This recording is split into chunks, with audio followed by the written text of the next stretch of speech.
Bom, então, bom dia a todos e a todas. Esse é mais um encontro que nós temos hoje do nosso grupo Teoria Crítica e Teorias Críticas Latino-Americanas e Educação. Eu vou falar um pouco do nosso grupo, né? Como é que nós criamos esse grupo. Inicialmente, fomos eu, o professor Nilo, o professor Pietro Nardella e a professora Maria de Fátima Guimarães. Né? Em 2018, nós criamos o grupo, e o grupo acontecia juntando o grupo que o Nilo tinha, o professor Nilo Agostinho tinha um grupo de pesquisa sobre ética e educação, eu tinha um grupo sobre estética, educação superior e formação, da infância e formação. E o professor Pietro tinha um grupo dele, e a professora Maria de Fátima tinha o grupo Raços. Então a gente juntava os três grupos num único encontro. E aí nós resolvemos criar o TCT CLAI, né, para poder unificar esses grupos.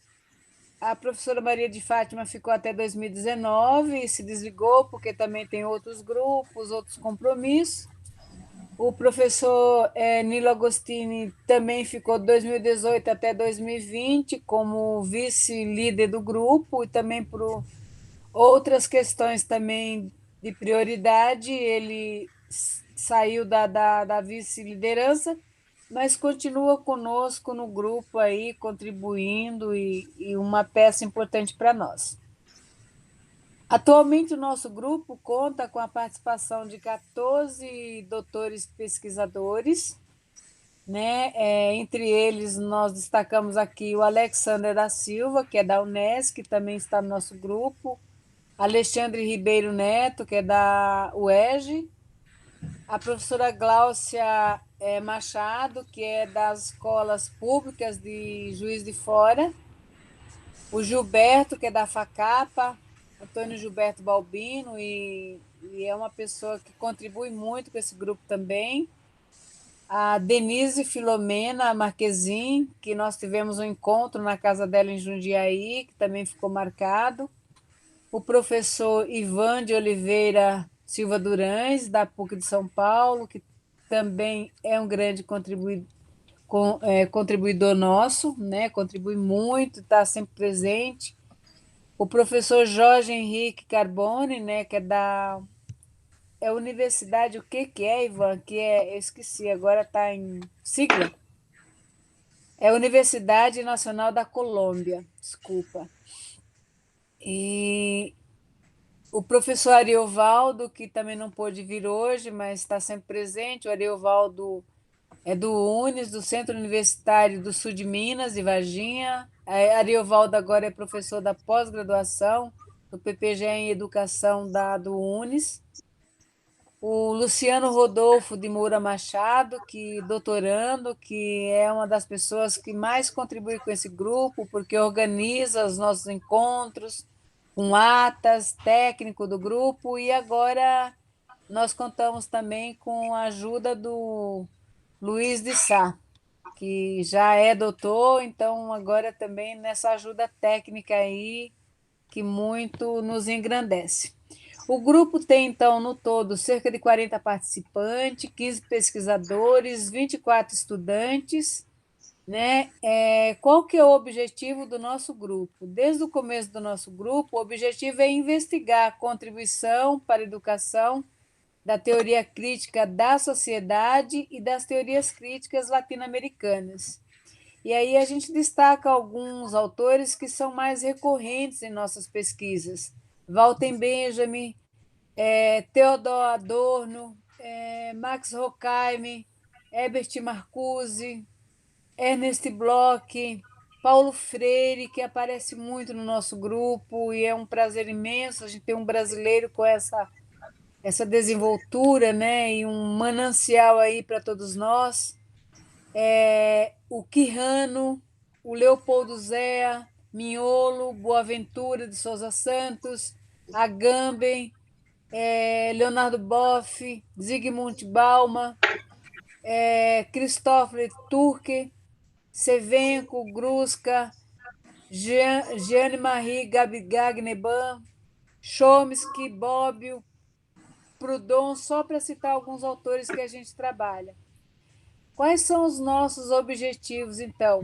É refletir sobre as experiências formativas, estéticas e éticas e a educação. Refletir sobre a formação superior e a educação na infância, numa relação com a arte, com a poesia, com a filosofia, com a racionalidade atual da sociedade. Então, o que, que nós esperamos? Flagrar, né, as possíveis conexões entre corpos, experiências, sensibilidades, imaginário criativo e educação. Os nossos encontros são mensais, mas às vezes eles acontecem quinzenais, como o mês que vem, de novembro, nós teremos 2 encontros e geralmente tem uma duração de 2 a 4 horas, depende do encontro, a quantidade, as discussões, e aí geralmente a gente começa às 9 ou às 10 horas e vai até o meio-dia ou até 1 hora da tarde. O nosso horário, realmente, o horário que a gente fixou para o grupo, foi das 9 às 13 horas, quando era presencial. Agora, no sistema remoto, a gente está tendo uma duração de cerca de 2 horas. Nós conseguimos fazer muitos encontros até então, né? No 2020, nós temos até agora, acho que 5 encontros, se eu não me engano, 5 a 6 encontros já. E, nós estamos agora, no ano de 2019, nós tivemos 8 encontros, e em 2018 também nós tivemos 6 encontros, então a gente tem uma bastante. Os nossos encontros são muito importantes para nós, que é o encontro não só de elementos teóricos ou de autores, mas também das nossas pesquisas, né? E cada um de nós, como é que a gente contribui com as nossas pesquisas e as nossas dúvidas, dificuldades, enfim, a gente troca um pouco das nossas experiências de sucesso e de fracasso e de dificuldade também. E ficou estabelecido em 2019 que a gente ia pensar, então, na criação de uma revista, né, para o nosso grupo. E também de propor uma coletânea aí para publicação na revista Horizontes, que também até agora não deu certo. Bom, nós temos 3 linhas de pesquisa, nós temos 4, agora nós temos 3 linhas de pesquisa. Uma linha de pesquisa é a linha de Direito Civil Constitucional, Teorias Críticas e Educação, que é coordenada pelo professor Ivan e pelo professor Pietro. O objetivo dessa linha de pesquisa, né, é trazer aí uma discussão sobre a educação jurídica emancipatória e sua antítese, o ensino jurídico dogmático para a manutenção do status quo, a relação constante entre os direitos humanos e fundamentais e o direito civil, constitucional e econômico e suas fontes no direito hebraico, grego e romano. O objetivo dessa linha de pesquisa, né, é analisar as teorias formativas do pensamento jurídico em face da função econômica, religiosa e conservadora. Palavras-chave: direito civil, constitucional e economia, direito civil, direitos fundamentais e religião. Ou seja, é uma linha muito importante para nós, até porque nós temos também orientandos da área do direito que também transitam por essa linha. A segunda linha, e que é a linha que une todas as outras, é a Educação e Teorias Críticas Latino-Americana. Essa aqui não tem um coordenador, porque somos todos nós, né, que estamos nessa coordenação. O Ivan, o Nilo, o Pietro, eu, todos nós somos responsáveis, enquanto pesquisadores de frente, com essa linha, porque ela é que liga todas as demais. Então, todos os membros estão inseridos nesta linha. O objetivo dessa linha de pesquisa, né, são as teorias críticas, o processo de descolonização e decolonialidade da experiência, da racionalidade, do imaginário colonizador, do saber, do ser e do poder, em suas perspectivas históricas, sociológicas, culturais, epistemológicas e filosóficas. O objetivo dessa linha, então, é analisar obras de pensadores globais sobre a pedagogia crítica, a filosofia da libertação e as novas epistemologias, no repensar das práticas e das teorias da educação. E aí as nossas palavras-chave: educação, teorias críticas latino-americanas, ética, estética, educação, educação e descolonialidade, educação e teorias libertárias, epistemologia e educação, filosofia e filosofia da educação. E aí uma terceira linha, né, que é a terceira linha, é teoria crítica e educação, infância e formação superior, é coordenada por mim, professora Luzia, que trabalho mais com essa questão também da infância e atualmente trabalhando com a questão da violência, o emprego infantil, o trabalho infantil, não é nem emprego, desculpem a palavra, o trabalho infantil e a questão da pedofilia e também o abuso sexual de crianças de 0 a 17 anos. É uma das frentes hoje das minhas pesquisas com os meus alunos que me seguem. Objeto de pesquisa é a contribuição, então, das teorias críticas para a educação no Brasil e pensar essa questão aí da infância. Objetivo é se refletir sobre experiências estéticas e formativas, sobre a educação na infância, a formação superior mediadas pela arte, a poesia. Então, a gente contrapõe aí nessa questão da violência e do trabalho infantil, né, desses problemas que são mais dolorosos aí na vida da criança. A gente está propondo uma educação mais poética, uma educação que possa contemplar a infância e sair desse subjugo de um trabalho marginalizado. E é isso que a gente tinha para falar, e daqui para frente deixo aberto para os meus colegas, o Nilo, se quiser complementar. Não, creio que é bem isso aí. Nós iniciamos num formato, já evoluímos para um outro, acho que estamos muito bem focados. É uma questão de continuar esse trabalho em conjunto, né? Temos muitos participantes, né, que hoje não estejam todos aí, mas promete, eu diria, inclusive com novos chegados, a continuidade de um bom trabalho e que será muito frutuoso. É isso, o nosso trabalho só tem funcionado exatamente por isso. Nós tivemos aí, o Pietro precisou se afastar, porque está numa viagem, está nos Estados Unidos, mas ele nos brindou aí com um presente especial, com o Ivan, né, que veio para o grupo e está fazendo muita diferença para nós. Então, a gente precisava de manter essa linha, e essa linha está sendo mantida de maneira muito, vamos dizer assim, rigorosa e muito aberta e é uma contribuição incrível aí para nós. Então, a gente só tem que agradecer. Chegaram mais duas pessoas. O André Ples gostaria muito que você fosse pensando também em trazer a sua palavra. Quem sabe a gente marcar um encontro aqui no nosso grupo com você e a sua orientadora, ou só com você. Fica de pensar aí que o André é um cara muito bom e assim traz todo um trabalho rigoroso, crítico, emancipador. Então, acho que é para pensar aí, depois da nossa conversa, quem sabe a gente fecha um encontro também com você. Seria muito interessante, eu agradeço aí o convite e um bom dia a todos e todas aí, aguardando ansioso aí pela fala do Luiz, que deve ser espetacular. Obrigado.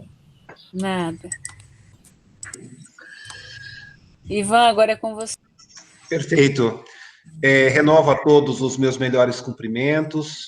Destaco que este encontro é um momento de grande satisfação a todos nós e também o histórico do PCT CLAI é realmente algo digno de nota, porque observamos que nesse cenário da educação contemporânea, que será logo mais destacada em seus aspectos a partir da pesquisa de doutorado do Luiz de Sá, e nesse momento onde a educação ela se transforma em produto, um produto de interesse de um sistema financiarizado, enfim, estamos em um momento bastante crítico, em que exige de todos nós um pensamento rigoroso para compreendermos a realidade posta.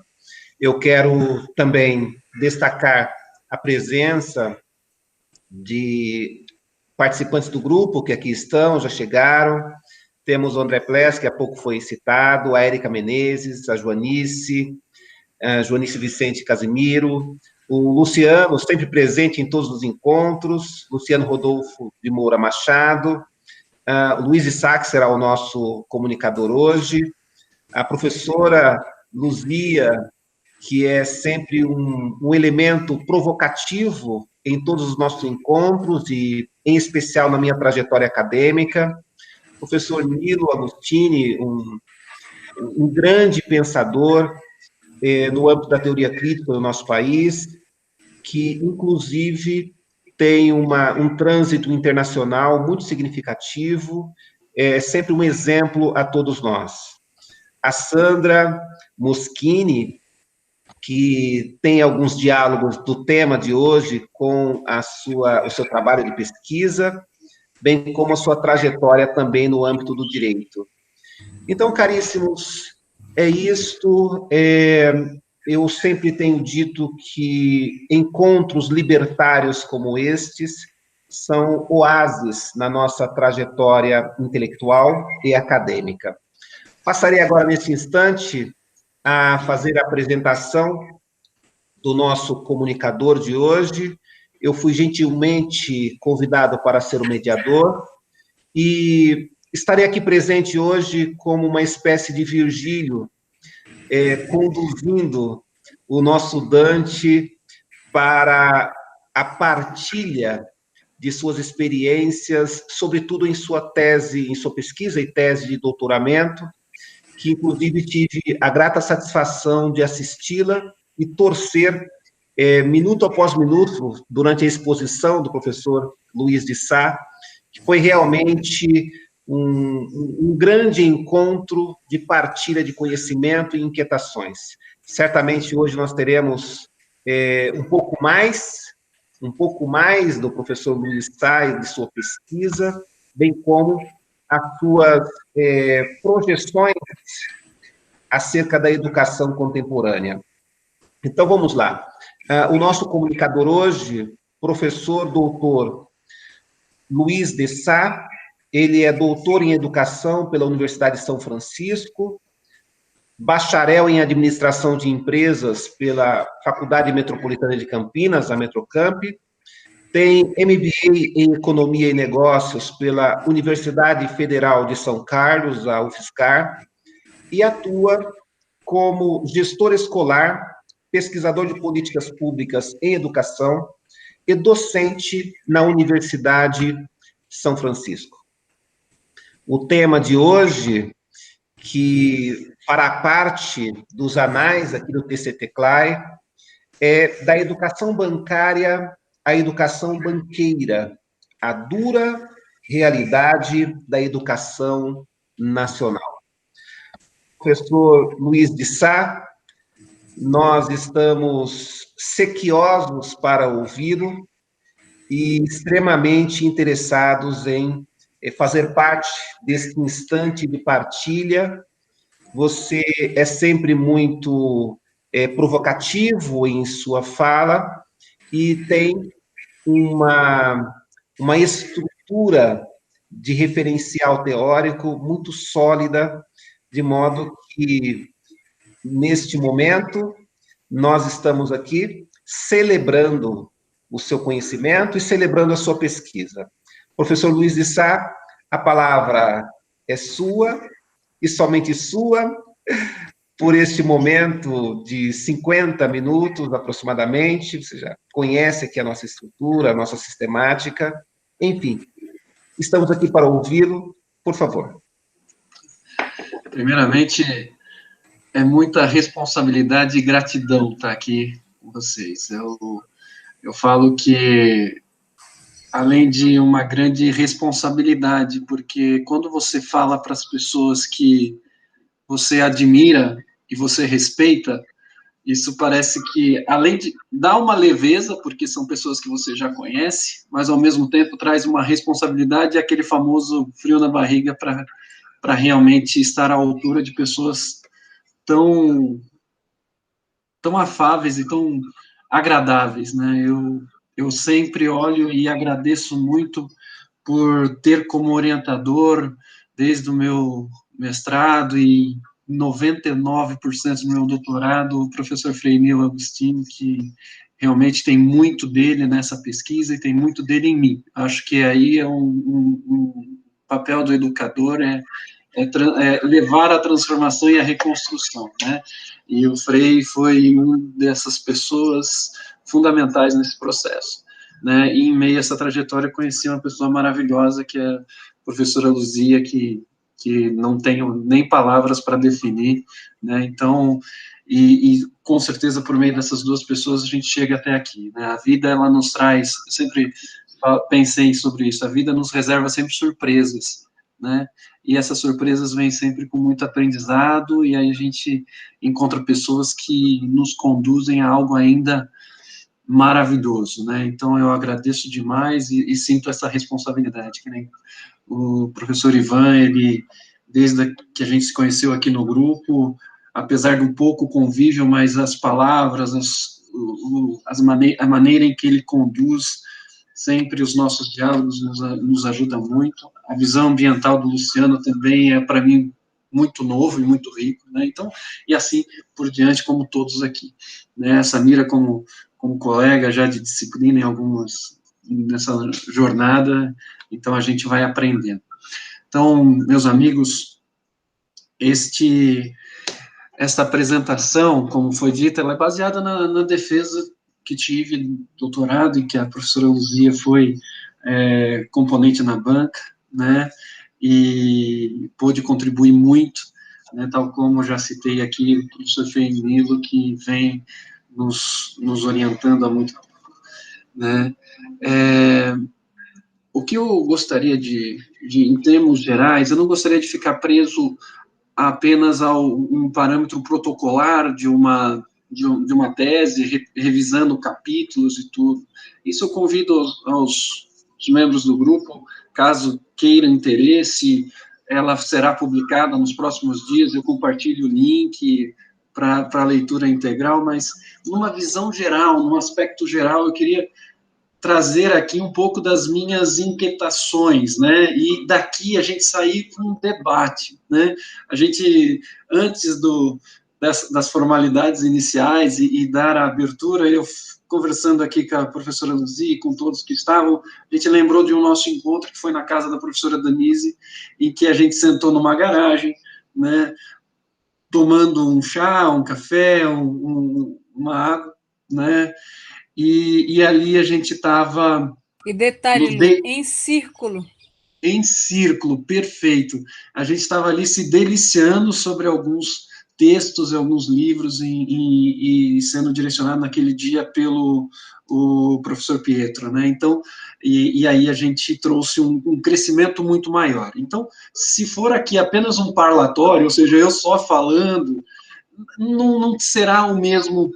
não terá o mesmo, vamos dizer, o mesmo poder, né, porque as palavras têm o seu poder, né, não terá o mesmo engrandecimento. Então, eu até coloquei um texto sucinto para que a gente possa, lá no nosso grupo, ter uma mínima noção do que a gente poderia dizer, e eu deixo assim livre, né, quem quiser colocar o seu rosto aqui, quem quiser abrir o seu microfone, interromper, não tem problema nenhum, isso me faz mais feliz, tá? Então, deixo isso bem claro a vocês, né, não tenho a pretensão de saber, eu tenho a pretensão de aprender, essa é a minha pretensão aqui, né, e dentro dessa trajetória inicial, eu falo que tudo começou num processo de desconstrução muito grande, né?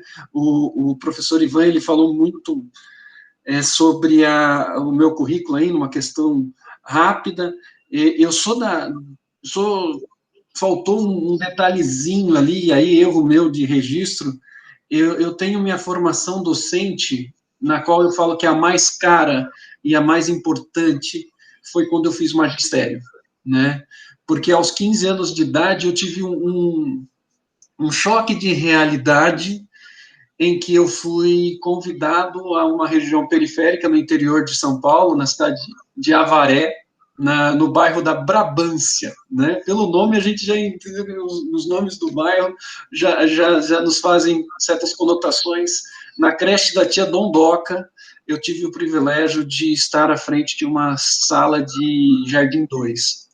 E aquilo, para mim, foi um aprendizado, um lugar muito quente, a estrutura de ensino, assim, sofrida, em que as mesas eram, na realidade, bancos grandes de refeitório, não sei se consigo, dá para a gente, estou tentando descrever aqueles bancos inteiriços, pequenos, eu tenho 2,2 metros de altura, então imagina a relação daquele banco infantil, e era bem aquela época do filme Um Tira no Jardim de Infância, então eu tinha essa piada interna ali, sempre rodando na minha mente, mas eu lembro dos rostos e do carinho das crianças e da responsabilidade que tinha de muitas vezes não ter um lápis, não ter uma borracha, não ter um quadro, a gente não tinha um quadro, não tinha nem clima, porque era uma, na realidade, ali tinha sido desapropriado um comércio e ela era todo envidraçado, sem circulação de vento. Então era um calor terrível, né? E ao mesmo tempo dias frios, eram frios terríveis, com crianças ali no período da tarde, que isso leva a toda a agitação que nós, docentes, sabemos bem. E ali, eu lembro que eu pensava muito sobre como ajudar aquelas crianças, mesmo sendo uma criança também, com 15, 16 anos. E eu lembro que ali eu fui apresentado a Paulo Freire, né, os primeiros contatos com Paulo Freire aconteceu ali. E depois, minha trajetória de vida e a necessidade de sobrevivência mesmo, né, fizeram alguns desafios na minha vida ali, como doença de meu pai, a questão de sobrevivência mesmo, a gente teve muitos problemas financeiros nesse período, mas na qual sou muito grato e muito aprendizado ali, e sempre participando, então eu tive ter o privilégio de participar de todos os níveis ou desígnios de educação, né, da educação infantil ao ensino superior, né, a educação de adultos, que é, assim, para mim, um reservado muito grande no meu coração, que é o EJA, né, e as classes, e as atrocidades da educação, eu pude participar naquela época em que a gente tinha uma secretaria de educação que buscava índices, né, e isso sempre me incomodou, né, e índices de aprovação, porque dava repasses do Banco Mundial, né, e a gente começou a ouvir, eu tinha lá os 17, 18 anos, eu não entendia muito bem, eu estava concluindo o magistério, mas eu só sei que me deparei com uma designação de uma sala de aceleração, né, não sei quem pôde viver isso na época da trágica gestão de Secretaria da Educação do governo Covas, Alckmin, no período de falecimento de Covas, com Maria Helena Guimarães de Castro fazendo suas atrocidades ali, né, com Paulo Renato Souza e alguma coisa assim, depois foram para o MEC. E ali, essas salas de aceleração era uma ideia, entre aspas, genial por governo, porque traria recursos financeiros do Banco Mundial, era colocar todos que, de alguma forma, tinham diversidades, ou tinham dificuldades ou desafios em sua vida, dentro de uma sala de aula, como dito, quarto ano, e acelerar o conhecimento para que eles pudessem ingressar no quinto ano, né, era na quinta série naquela época, né, porque isso traria um aumento de índices necessários para que esse valor em dinheiro pudesse entrar no governo do Estado de São Paulo, independente do que acontecesse com aquelas crianças. E ali a gente tinha uma sala de aproximadamente 30 alunos, em que eu pude conviver com viciados em drogas,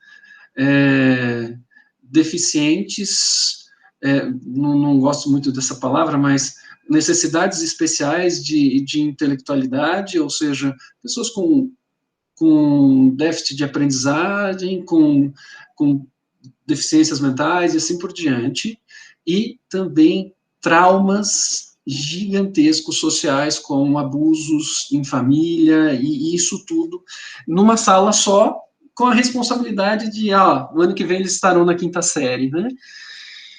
E foi, assim, um choque de realidade que eu guardo com muito carinho, né? Porque a gente pôde aprender ali e ver e lembro desses jovens que hoje são adultos, e eu lembro que eu tinha 18 anos, eles tinham 14, 12, então a nossa diferença de idade também não é muito grande. Mas por que eu estou contextualizando isso tudo, né? Porque a educação, né, infelizmente, desde aquela época, isso estamos falando aí de 96 a 99, ela vem passando por transformações, em que cada vez mais o indivíduo ele passa a ser algo secundário. E para isso, ao entrar e com isso, e com o passar do tempo, minha formação ela foi indo muito para a área de gestão, por necessidade. Na cidade onde eu comecei a minha formação, tinham 2 faculdades, né? 2 cursos de faculdade de educação física ou administração, eu preferi fazer administração, né? Por um momento de escolha ali, né? Mas sempre a educação guardada de um espaço, nunca me afastando dela. Mas trazendo aqui para a tese, para a nossa realidade, e quando a gente conhece os escritos de Paulo Freire com um pouco mais de cuidado, a gente começa a entender esse processo de opressão, né, e de distanciamento do ser humano.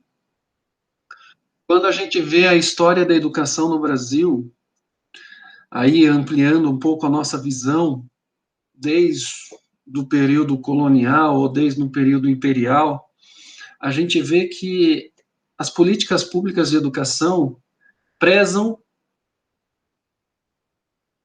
apenas para alguns. Um exemplo simples, no Império, quando a gente tem o que seria a primeira Carta Magna, era um outro nome ali, era título imperial, ele define a educação como prioridade, porém os investimentos públicos são para a constituição de faculdades. E nessa criação de faculdades em que 98% da população era analfabeta, né? Então, a quem se destinavam essas constituições de faculdades, né? A 2% da população. E hoje a educação é destinada a quem? Né? Hoje os interesses públicos são destinados a quem? Né? E aí é onde a gente entra no ponto da nossa discussão e do texto encaminhado anteriormente. E aí é onde eu gostaria de trazê-los que nós pudéssemos fazer uma reflexão em conjunto aqui, tá?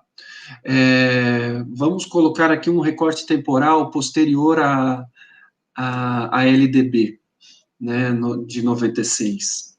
Por que ali é tão importante? Porque a gente está num processo de redemocratização ou de início de uma nova aplicação daquilo que sonhamos de 84 para cá, de uma sociedade um pouco mais humana, o fim do regime militar que tirou do Brasil a possibilidade de um real crescimento. Se a gente pensar que neste período nós tivemos os grandes educadores, sociólogos, historiadores, entre eles Paulo Freire, né, Florestan Fernandes, entre outros gigantes de nossa sociedade, que tocavam em feridas que a gente não gostaria de ver, né, e nem que existisse. Escaras de nossa sociedade que deveriam estar sempre escondidas, né, então eles, por isso, tiveram que ser afastados. Se a gente lembrar que nos idos de 93, 94, a realidade de Angicos, que foi a transformação de 300 agricultores e o pensamento de uma educação libertária, né, a reforma agrária, todos esses pensamentos que veio por meio da educação em que Paulo Freire trouxe com tanto cuidado e com tanto privilégio, apenas ao se preocupar não pelos protocolos, pelos anuários, pelos diários, pelas coisas, mas a se preocupar com o indivíduo e trazer deles a realidade, né, de uma conscientização, né? E aí, como o referencial teórico da tese foi Paulo Freire, mas ao mesmo tempo trazendo vários autores para o diálogo, mesmo de frentes diferentes, né? Trouxe muitos autores de uma vertente mais marxista, né? Paulo Freire não era propriamente marxista, né? Ele é mais um humanista fundamental, um existencialista, né? Então é importante deixar isso marcado, mas ele dialoga bem quando a gente fala nas questões sociais, nas questões dos impactos da educação na sociedade, da questão da liberdade, na questão do ser humano, com muitos autores marxistas, como Mésaros, Chusseldowski e assim por diante, né? Esse pensamento de uma educação por uma prática de liberdade, como é um dos próprios títulos dos seus principais livros, anterior à Pedagogia do Oprimido, faz com que a gente pense que tipo de educação que nós estamos tendo hoje, ou que nós vemos constituindo, principalmente pós-LDB, né? E quando a gente fala LDB, a Lei de Diretrizes de Base de 96, a gente tem que lembrar o seguinte, olha que interessante, né? Nós temos 92 artigos como sua questão original. Em menos de 30 anos, aí estamos falando em 24 anos, nós tivemos 224 alterações, né? Uma vez que a gente tem um ciclo educacional, olhando ali das crianças de 4 anos, que é o que compreende a LDB, até as crianças de 17, 18 anos, temos 14 anos num ciclo educacional, nós não tivemos um ciclo educacional sem mudanças significativas, né? O que isso quer dizer ou demonstrar, né? Como podemos avaliar a educação, ou se as diretrizes da nossa educação são corretas ou não, estão sendo aplicadas ou não, se nem ao mesmo um ciclo todo foi concluído? A quem se interessa tantas alterações? Para vocês terem ideia, nós temos um ensino médio com 3 artigos. Esses 3 artigos tiveram desdobramentos ao longo desses anos, em mais de 24 alterações, né? A inclusão da educação básica, do que era prioritário, do que era objetivo da educação, alterados várias e várias vezes. Então, não estou aqui para apenas politizar, ou apenas, mas sim para provocar o nosso pensamento do que nós queremos. É importante saber o seguinte: essas alterações possibilitaram aquilo que a primeira vez que eu vi foi do Frei Nilo, que aqui está. Ele falou: existe um risco na educação, que é grandes grupos de educação aplicando em bolsa de valores. Isso eu estava na primeira disciplina de doutorado, né, quando a gente falava sobre ética e educação. E aquilo começou a ficar na minha mente. Falei, poxa, mas qual o problema? Né? Qual que é o problema dos grandes grupos educacionais terem aplicações em bolsa de valores? Hein? E ali começa um processo de desconstrução daquilo que a gente muitas vezes é forjado por uma vida. Tem todo o problema. Vamos pensar quem está por trás disso. Nós, só para contextualizar aí, para uma empresa abrir capital em bolsa de valores, a primeira coisa que ela tem que ter é seguir ditames e regras por um conselho, né, um comitê de valores mobiliários, a famosa CVM. Essa CVM, ela tem uma série de regras e diretrizes que determinam se uma empresa é possível capital aberto em bolsa de valores ou não. Para se sucumbir ou para entrar dentro dessa regra de jogo, um dos compromissos é gestão eficaz e busca de lucro contínuo. Isso faz parte. E transparente. São 3 regras básicas. Ou seja, a visão, ela deixa de ser educacional, passa a ser lucro. Entrega de resultado. Além disso, para que você faça esse processo de abertura de em bolsa de valores, você deve também ter banco associado que lidere esse processo e valide aquilo que você está fazendo, né? O que isso quer dizer? Grandes bancos nacionais, infelizmente, nós temos um setor bancário nacional restrito, né? E que oprime e marginaliza a nossa sociedade. Nós temos apenas 4 bancos, né, ou 3 bancos, como Santander, Itaú e Bradesco. Itaú é quem mais lidera esse processo entre as empresas educacionais. E aí, dentro dessas empresas, nós conhecemos uma muito forte no Brasil, sendo considerado uma das mais fortes aí, que é a Cognita Educação, ou a Croton, alguém já deve ter ouvido falar dos nomes das suas empresas fantasias, como a Anhanguera Educacional, que hoje domina do ensino fundamental, do ensino infantil, até o ensino de pós-graduação lato sensu, com aproximadamente 1 milhão de alunos, né? E, ao mesmo tempo, para vocês terem uma ideia, nós vemos ali o setor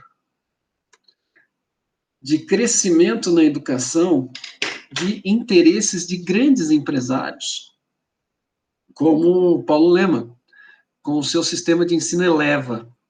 E hoje está presente com mais de 1,5 milhão de alunos, sendo o maior sistema de ensino do Brasil em volume de alunos. Aí a gente fala, poxa, vivemos num mundo capitalista, livre mercado, cada um pode seguir o seu caminho. E é aqui que eu faço uma pausa, tá? Depois dessa contextualização do mercado financeiro, eu faço uma pausa e um parênteses. E volto a citar lá atrás conhecimentos de Paulo Freire, puxando uma obra específica, a Pedagogia do Oprimido, num capítulo também específico, em que ele fala da educação bancária. Quando todos nós aqui já ouvimos falar esse termo, ainda mais porque somos da teoria crítica, é impossível não passarmos por isso, eu não quero ser repetitivo. Mas, na educação bancária, ele deixa muito claro, Paulo Freire deixa muito claro, em que, pela essa vértice e essa pressão, nós como professores, caímos em sermos depositários de conhecimento, né? Em que a gente, faço aqui uma analogia com as nossas caixas eletrônicas, né? Em que a gente faz um envelopinho com conteúdo e joga lá dentro para ser processado depois pelo aluno, sabe lá quanto, eu só quero saber se no extrato está lá, esse extrato chama uma prova, se está lá o número dentro do seu aproveitamento. Independente se muitas vezes a gente coloca um envelope vazio ou não, né? Mas o que a gente pode resgatar aí e relembrar sempre desse conceito fundamental, né, de Paulo Freire, em que ele fala da educação bancária, em que a gente torna-se apenas depositários de conteúdo, não olhando a quem estamos fazendo e nem a liberdade ou o poder transformador que aquilo poderia ter, e a gente apenas mecaniza, porque o nosso objetivo, muitas vezes, é preparar, lógico que esse é um termo não usado por Freire, mas só apenas uma atualização de termos, né? Ele usa a questão de opressão, ou a questão de apêndice à máquina apenas, né? Aqui a gente pode dizer que a gente está apenas preparando ao mercado, né? Estamos preparando profissionais para o mercado, né? Isso é só apenas uma atualização de termos, mas nada mais é quando ele fala que, Paulo Freire, ele cita que a gente prepara alunos para passarem concursos, para fazerem boas provas, para mecanizar o aprendizado, né? Essa é uma educação bancária, né? Ou seja, é um depositário de conteúdos e que o aluno apenas o reproduz, né? E aqui, sem saber ao mesmo o sentido ou a capacidade de libertação daquilo. Então, essa é uma grande crítica, e por isso da pedagogia do oprimido como um ponto importante dessa discussão nossa. E aí, voltando à primeira análise, após esse parênteses aí, resgatando esse importante conceito. Aos bancos olharem isso, e nós temos aos milhares, porque o setor público começa, de uma certa forma, a terceirizar a sua responsabilidade, né? Nós temos aqui, não é difícil achar, prefeituras, editais públicos, estaduais, entre outros, que adquirem, por mero, não vamos entrar no mérito dessas aquisições ou dos interesses obscuros que pode ter atrás, né? Começam a adquirir esses materiais didáticos para o setor público também. Nós temos ali o quê? Um setor bancário olhando e produzindo os conteúdos que serão depositados, aí sim, por meio da educação bancária, a toda uma geração e a toda uma população, muitas vezes, ou em sua plenitude, já oprimida. Dentro desses conteúdos, lógico que isso aí seria uma outra tese, uma outra pesquisa, podemos identificar as mensagens que ali estão sendo ditas. É bem interessante quando a gente folheia esses livros, principalmente dos principais. Vou citar aqui, acho que não é necessário a gente preservar-se da realidade. Eu gosto muito quando a professora Luzia fala que tem que ser dito, deve ser dito, doa a quem doer. A gente pode olhar os principais: Objetivo, Eleva, Ângulo, entre outros, Bernoulli, outros grandes aí, líderes, vamos dizer, líderes de mercado, né, que por trás tem seus bancos. Interessante, a gente nunca olha ali uma visão de conscientização, meio social. A gente não consegue olhar ali o nosso racismo estrutural, ele não é citado. É falado sobre diversidade, mas de uma forma muito sutil, romantizada. Não é convidado ao refletir. O setor bancário, ele é um setor protegido. Ou seja, os empresários são homens de bem, né? Não estou dizendo aqui nada relacionado, mas eu estou dizendo assim sobre empresários como esses gananciosos e inescrupulosos que a gente vê, que destroem o nosso país, né? Pelo seu bem de lucro, com suas falsidades ideológicas aí, né? Que só de falar, vocês já vão lembrar que dizem que Covid é uma gripezinha, que os funcionários que inauguram lojas com grandes aglomerações, e assim por diante, em que a capacidade de um conhecimento mais crítico não é trabalhado. E é neste momento em que os olhares empresariais, e que muitas vezes a gente olha, poxa, quantas escolas têm esse perfil aberto em bolsa de valores? Ah, são poucas. Mas quantas editoras têm seu perfil em bolsa de valores que buscam lucro?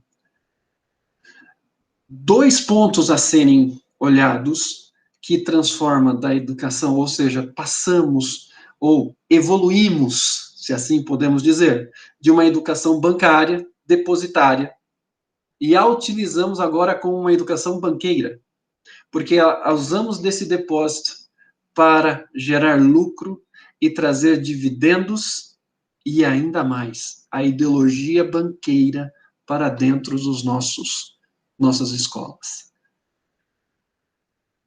Antigamente a gente dizia que os bancos escolares eram o local de sentar, um local do aluno aprender. Hoje a gente diz que os bancos escolares são muitas vezes aqueles que estão produzindo o conteúdo e a mensagem a serem depositada.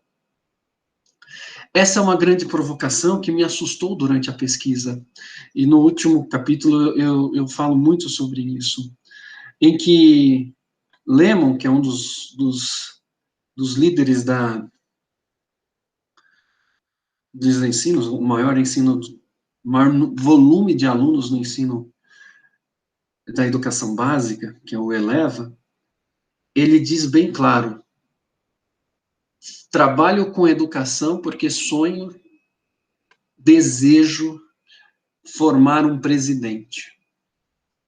O que leva uma pessoa como essa, né, querer formar um presidente? Qual será o perfil desse presidente? A quem ele vai atender? Nós temos já 7 deputados formados de seu instituto. É muito claro que mesmo aqueles deputados que vêm de uma base social muito forte e foi eleita por ele, por essa base, como a deputada Tabata Amaral, é obrigada a trair seus princípios ou oprimida a seguir interesses que a deixa muitas vezes confusa. Que aprovou, foi uma das deputadas que aprovou aí essa deforma da Previdência. Então, meus amigos, o que eu quero dizer, e é parte desse nosso debate, e gostaria que aqui a gente pudesse ampliar, né, essa discussão, a quem se interessa essa transformação e esses olhares da educação. Elevar da educação bancária à educação banqueira é um debate que vai além do lucro e da mercantilização das escolas ou dos projetos educacionais. Nós estamos falando dos conteúdos, daquilo que está sendo ensinado, daquilo que vai mover a nossa sociedade. O risco está além do apenas empresas buscando lucro. O risco está em formarmos uma sociedade cada vez mais oprimida, cada vez mais defendendo o seu opressor. Mesaros, ele tem uma obra que ele fala por uma educação além do capital. Como fazer uma educação além do capital, sendo que o capital é quem está produzindo o conteúdo para essa educação. Agora trazemos para a nossa realidade, saindo um pouquinho desse campo filosófico e histórico, e caindo de vez nessa dura realidade nacional, que é parte do nosso título. Então, seguindo até o caminho, né? Falamos sobre a educação bancária, o conceito dela, falamos sobre a educação banqueira e agora vamos falar sobre a dura realidade nacional. Começo aqui por citar a mais recente declaração do nosso triste ministro da Educação, em que ele diz que, não vou reproduzir exatamente linha por linha, mas ele disse: se uma pessoa se forma educador, é porque ele não tinha nada mais a escolher a não ser essa educação. Em outras palavras, já que ele não tinha nenhum outro tipo de vocação, ele já não quis se esforçar mais para ser uma outra profissão, ele decidiu ser professor, né? Então a gente já começa a entender o valor que é dado à educação. A gente olha a educação restrita a tetos de gastos, cada vez diminuindo o seu orçamento, em que um Fundeb, ele é usado como apenas roubo de ideologias, né? E debatido como se fosse uma coisa não prioritária. A gente vê transformar uma pauta que era tão valiosa e que hoje o Ministério da Defesa, por coincidência, tem maior orçamento projetado para o ano que vem do que a educação. O que nós estamos querendo como povo? Qual será o destino do nosso país? Nós temos, num período de pandemia, 1 trilhão de reais destinado automaticamente nos primeiros dias para o setor bancário. E apenas pouco mais aí de 100 milhões em todo esse processo, destinado depois de muita luta, depois de quase 6 meses, tudo somados, e ainda com muita dificuldade, muita dor, muita coisa que poderia ser evitada, destinado ao povo a quem se interessa. Ao nosso povo sofrido que hoje se encontra nas filas de distribuição de alimento. Hoje nós vemos a atrocidade de um retorno de volta às aulas, em que o poder público se exime da responsabilidade ao dizer: olha, o Estado ou o município não volta com as escolas, com os alunos presenciais. Porém, as escolas particulares que quiserem voltar, volte. Ou seja, transmite a responsabilidade para um setor que não é mais público. Essa permissividade está trazendo rupturas em nossa sociedade cada vez maior. Veremos o ano que vem, ou já estamos vendo, mais de 80% de todos os alunos, quando a gente olha a educação, a rede educacional do Brasil, né? Mais de 90% está no setor público. Ou seja, depende do Estado, das escolas públicas. Ou seja, num período de pandemia, não tem acesso a computadores, a internet, ao professor. Aí nós temos pouco mais aí de 10% de todos os nossos alunos sendo ensinados por seus celulares, tendo acesso à educação. Vamos ver aquela desigualdade social tão dura que a gente olha e ainda a gente diz assim, é meritocracia. A meritocracia faz isso. Veja como ele é bom. Só que qual é o acesso? Da onde estamos partindo?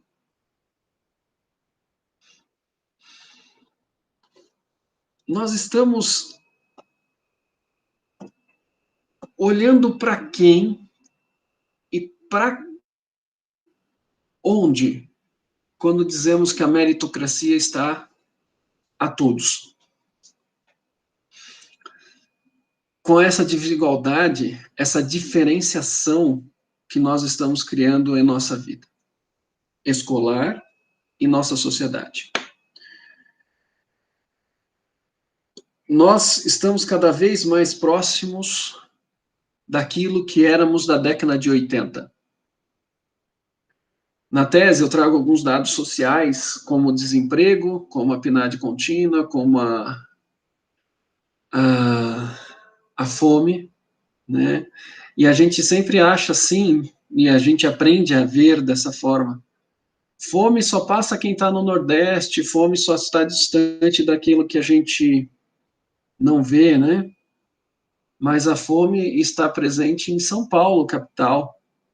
Quando a gente vê que em Moema, ali, a expectativa de vida é de 80 anos, e em Hermenino Matarazzo a expectativa de vida é de 50 anos. A gente tem lá em São Paulo, capital, nesse mesmo bairro que citei, gente vivendo abaixo da linha da pobreza, índices enormes. Meus amigos, qual é a realidade que estamos buscando? Os bancos continuam lucrando. A educação continua sendo, de alguma forma, beneficiada a eles. E nós? O que estamos vendo e o que estamos vivendo? E aí, é nesse ponto que eu gostaria de passar a palavra para quem quiser e puder participar e compartilhar. Pois esse primeiro período quis apenas deixar como provocação e contextualização, porque os impactos sociais já estão sendo vistos e vividos. Agora, o que vamos fazer para mudar isso? É com vocês e é esse grupo de pesquisa tão importante que a gente precisa começar a refletir e a mudar, pois é do pensar e do provocar que nós vamos crescendo. Caríssimo professor Luiz, parabéns pela exposição.